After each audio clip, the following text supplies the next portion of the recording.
I had Ant Evans on the show actually, and I was talking about it with Matt Morgan, and so because I asked their opinions on this, I'll ask yours. So Ant Evans, he was the guy. He's worked in TNA alongside Scott D'Amore before he was good. Yeah, so Ant was saying that he thinks in 18 months TNA is getting absorbed by WWE in some facet, like what it won't even exist or whatever. And Matt Morgan agreed with that, and he's like, yeah, and I think what WWE should do is make TNA like the NXT before the NXT. And then that's where you sort of do that, where you where Triple H was bringing in the indie guys and the Pentagons and that sort of thing. And then you do that in NXT, and then you just filter in like those young guys, and then you kind of make TNA the like the NXT before the NXT. And if that's the route they go, sweet. But I like this whole sort of, I call it like rotating them out of the territory type thing, like. Natalia just re-signed. She's been teasing a match with Jordynne Grace. We just saw what it did for Trinity Fatu, Naomi, when she went to TNA. She helped elevate their brand, came back now and is doing great work in WWE again.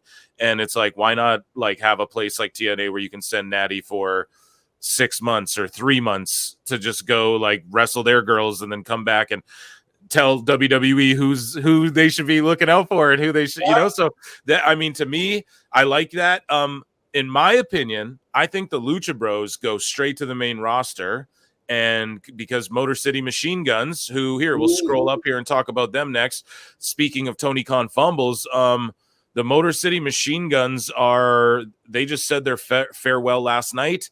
I saw it in a video. They were in the Indies there on an indie show, and they did like their tearful goodbyes, and seemingly they've signed with WWE. And I think what WWE's doing is they are going to make a huge play at like injecting life into their tag team division, especially on SmackDown.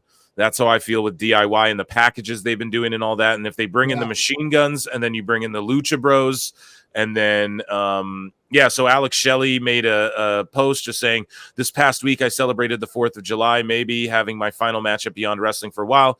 Drew had me teach a seminar to his students. I wrestled Big Bad, Big Bacan Brad, Flight Home legend, Billy Mitchell. Anyways, Beyond was the first place. He's just shouting out Beyond, and basically the independents are the lifeblood of the industry. He wouldn't be making this tweet if he was going to AEW or this post, right? Because AEW, he'd still be allowed to do indies and stuff. Like, yes, this feels very WWE flavored. It is. So I truly believe they're on their way, and what a better time, right? You put the tag belts on DIY, you bring in Motor City Machine Guns. SmackDown's not going to Netflix right away. Not to diminish Motor City, but I mean, they're not like this huge, like they're going to have to do some teaching the audience on who they are. And your thoughts on Motor City Machine Guns just in general, and then them going to WWE as well and saying, like, even though they have a lot of friends in AEW seemingly, and Tony Khan for surely, like the rumor was, they're walking into AEW tomorrow. That's how everyone made it seem. And then now months later, they're seemingly going to WWE, man. Your thoughts on that? I will tell you, I know you're saying that you want to see Motor City Machine Guns in WWE on the main roster. That's another situation where I think they show up on NXT TV. If you saw that reaction that the Rascals got, NXT, since I've been watching it, I've been waiting for the Motor City Machine Guns. Like, that is perfect for them. Mm-hmm. And what you could do is, this is a perfect timing for Motor City Machine Guns in that the NXT storylines, one of the storylines is that Axiom and Nathan Frazier, they're going to break up. They're basically doing the Grayson Waller theory. They're doing this thing where Nate Frazier has got his eye on a singles career, and Axiom's like, hey, we're still tag team champions, man. Like, what are you doing?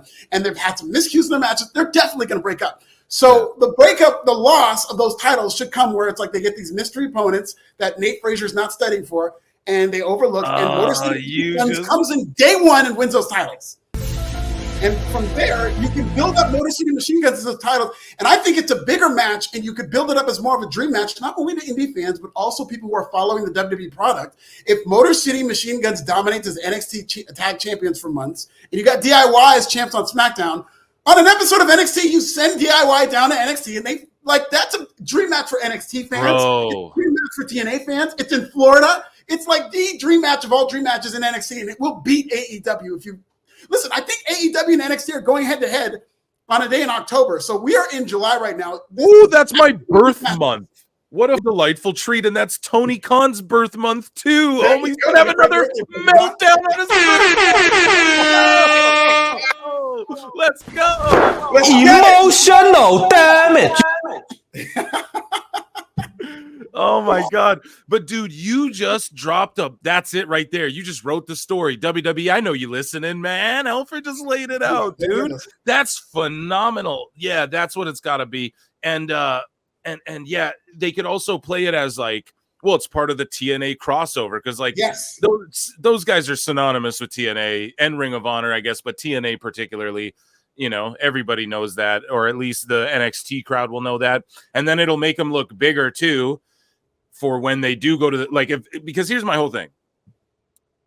Joe Hendry's going to be in this year's Royal Rumble, right? Like, I mean, come on, there's no way they don't, and the way they've made him look. I don't want to say bigger than he is because he's getting millions of views and stuff, but they put him in NXT. That crowd's like, oh my God, the building shakes. They show the shake camera. And then next thing you know, he's getting WrestleMania numbers, social media impressions and views.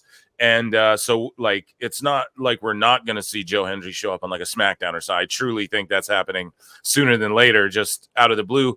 Not saying that they're going to put all the TNA guys on the main roster or any of that, but like at the Rumble, you could get away with that, like a Joe Hendry. So, yeah, just you're right about that. See, I'm thinking I'm hotshot booking. I'm Tony Khan in it. Oh no, we'll just send him. We'll give him the belts first match, like Monet, like Mercedes. Yeah, and the thing is, you can give them the belts first match if you have a plan in place to have with that a match. story. So it's not just like, okay, we're going to give them the belts, and then we don't know what to do with them. But the plan should be, and I think this would be great if you're looking down the line. You know, baseball.